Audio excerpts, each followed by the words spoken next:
mos u lidhni me sukseset e dynjos. Mos thuj unë ju mbo milioner, mos thuj unë ju mbo i fuqishëm s'ka kush më del përpara, mos thuj unë ju mbo i pushtetshëm dhe do të rri gjithmonë në pushtet.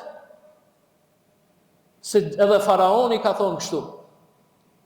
Edhe Karuni ka thonë kështu, që pasunia e tij ka qenë e papërballueshme për ne.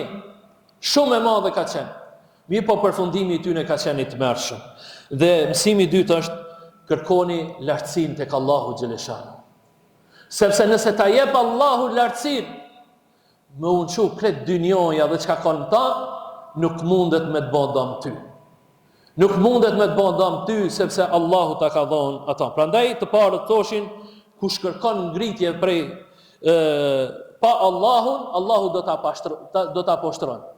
Pra kush kërkon ngritje pa Allahun, Allahu do ta poshtron.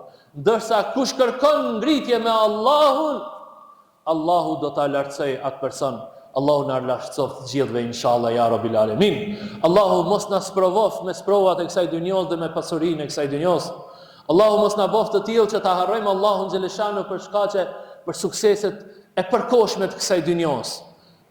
Për pozitat e përkohshme të kësaj dynjos, mos na bëft Allahu ta harrojmë ato dhe ta harrojmë mirësinë e tij. Allahu na falte, na përmirësoft, na ndriçoft rrugën e Allahut dhe na largoft nga rruga e haromit.